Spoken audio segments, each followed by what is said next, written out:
நண்பர்களே எப்படி இருக்கீங்க? உங்கள் எல்லாருக்கும் என்னுடைய வணக்கத்தை தெரிவிச்சுக்கிறேன். இன்றைக்கி நம்ம எப்படி சுவையான உருளைக்கிழங்கு மசால் செய்கிறத பற்றி பார்ப்போங்க. வாங்க வீடியோக்குள்ளே போவோம். இது தோசைக்கு, சப்பாத்திக்கு, பூரிக்கெல்லாம் ரொம்ப நல்லாயிருக்கும். மோஸ்ட்லி நம்ம இதை வீட்டில் செய்வோம்.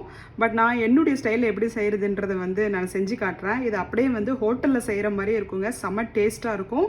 மறக்காமல் வீட்டில் ட்ரை பண்ணி பாருங்கள். இதுக்கு தேவையான பொருட்கள் என்னென்னு பார்த்தீங்கன்னா, இங்கே பாருங்கள், 4 உருளைக்கிழங்கு எடுத்து வச்சுருக்கேன். ஒரு 3 உருளைக்கிழங்கு. இதை நல்லா குழுவிட்டு குக்கரில் ஒரு 5-6 விசில் விட்டு நல்லா வேக வச்சுருக்கேன் சாஃப்டாக. அதுக்கப்புறம் பார்த்தீங்கன்னா மஞ்சத்தூள், அதுக்கப்புறம் லைட்டாக சர்க்கரை எடுத்து வச்சுருக்கேன், கொத்தமல்லி, ஒரு 5-6 பச்சை மிளகாய், அதுக்கப்புறம் கருவேப்பிலை, தோல் நீக்கிய 2 வெங்காயம், ஒரு 1.5 தக்காளி எடுத்து வச்சுருக்கேன். தக்காளி நீங்கள் உங்களுடைய புளிப்பு டேஸ்ட் எவ்வளவோ அதுக்கு தகுந்த மாதிரி நீங்கள் தக்காளியை சேர்த்துக்கோங்க. அதுக்கப்புறம் தாளிக்க தேவையான கடுகு, உளுந்து, கடலப்பருப்பு எடுத்து வச்சுருக்கேங்க. அதுக்கப்புறம் தேவையான அளவுக்கு உப்பு சேர்த்துக்கோங்க. நான் சர்க்கரை சொன்னேன் இல்லைங்களா, இது கம்ப்ளீட்லி ஆப்ஷனுங்க. லைட்டாக at the end of the குக்கிங்கில் லைட்டாக இந்த சர்க்கரையை சேர்த்து கொஞ்சம் மிக்ஸ் பண்ணி விடுங்க. அது சாப்பிடும்போது செம்ம அந்த புளிப்பு, இந்த லைட்டு சர்க்கரை டேஸ்ட் ரொம்ப நல்லாயிருக்கும். நீங்கள் ஒன்ஸ் இதை ட்ரை பண்ணி பாருங்கள். கண்டிப்பாக இது ரொம்ப உங்களுக்கு பிடிக்குங்க. கடாய் வச்சாச்சுங்க. எண்ணெய் காஞ்சிருச்சு. காஞ்சதும் இதில் பார்த்தீங்கன்னா கடுகு, உளுந்து, கடலைப்பருப்பு போட்டுட்டு அது கொஞ்சம் லைட்டாக பொரிஞ்சதுக்கப்புறம் கருவேப்பிலை போட்டுக்கோங்க.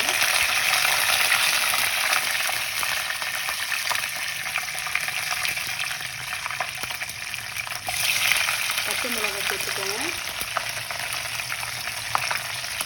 அதுக்கப்புறம் நம்ம நீட்டமாக கட் பண்ணி வச்சுருக்கிறேன் வெங்காயத்தை ஆட் பண்ணிக்கோங்க.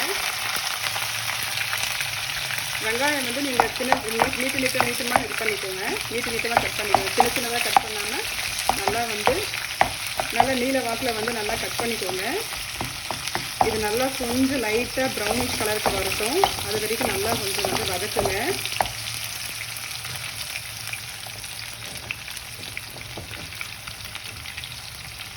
ஓரளவு நல்லா ப்ரௌனிஷ் கலர் வந்ததுக்கப்புறம் நம்ம தக்காளியை சேர்த்துக்கலாங்க.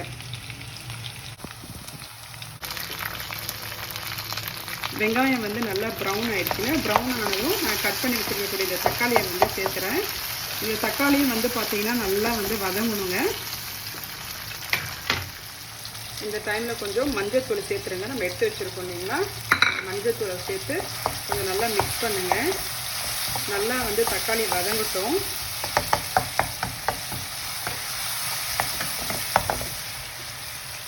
நல்லா வதங்கிடுச்சு.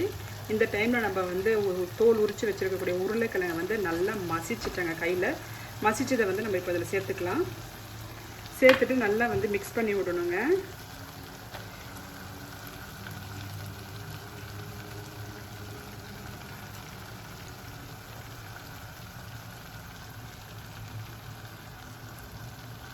ஸோ இப்போ இதை நல்லா கிளறி விடுங்க. பாருங்கள், உருளைக்கிழங்கை இந்த மாதிரி நல்லா மிக்ஸ் பண்ணி விட்டுக்கோங்க. மிக்ஸ் பண்ணதுக்கப்புறம் நீங்கள் ஜஸ்ட் தேவையான அளவுக்கு உப்பு சேர்த்துக்கோங்க.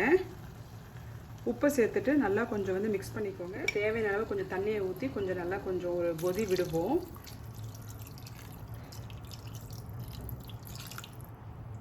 நல்லா மிக்ஸ் பண்ணிவிட்டு அதுக்கப்புறம் ஒரு 5 to 7 மினிட்ஸ் இதை அடுப்பு மேலேயே விடுவோங்க.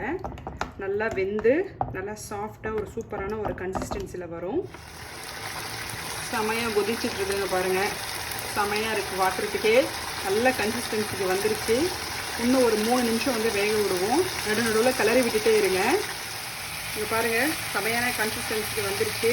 செமையாக வெந்துட்டுருக்கு. இந்த டைமில் நம்ம லைட்டாக என்ன பண்ணுறோன்னா சுகரை சேர்த்துக்கோங்க. ரொம்ப லைட்டாக சேர்த்துங்க, ரொம்ப அதிகமாக சேர்த்துறாதீங்க. சேர்த்துட்டு அதுக்கப்புறம் நல்லா மிக்ஸ் பண்ணிக்கோங்க. பாருங்கள், செமையாக இருக்குது பார்க்குறதுக்கு.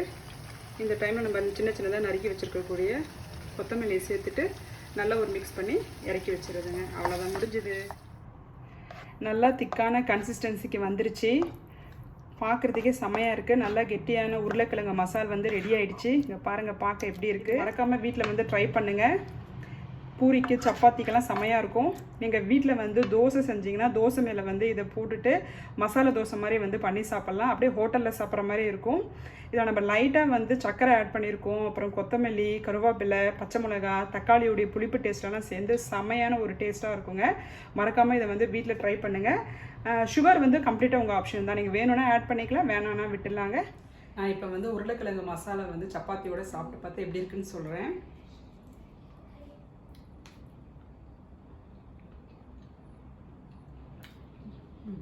செம்மையாக இருக்குங்க, ரொம்ப அருமையாக இருக்குது. மறக்காமல் ட்ரை பண்ணுங்கள். இந்த வீடியோ உங்களுக்கு பிடிச்சிருந்ததுன்னா மறக்காமல் லைக் பண்ணுங்கள், ஷேர் பண்ணுங்கள், கமெண்ட் பண்ணுங்கள். என்னுடைய சேனல் Dr.Lakshmi 365 மறக்காமல் சப்ஸ்கிரைப் பண்ணுங்கள், உங்கள் ஃப்ரெண்ட்ஸ்க்கு ஃபார்வர்ட் பண்ணுங்கள். Thank you very much. நன்றி, வணக்கம்.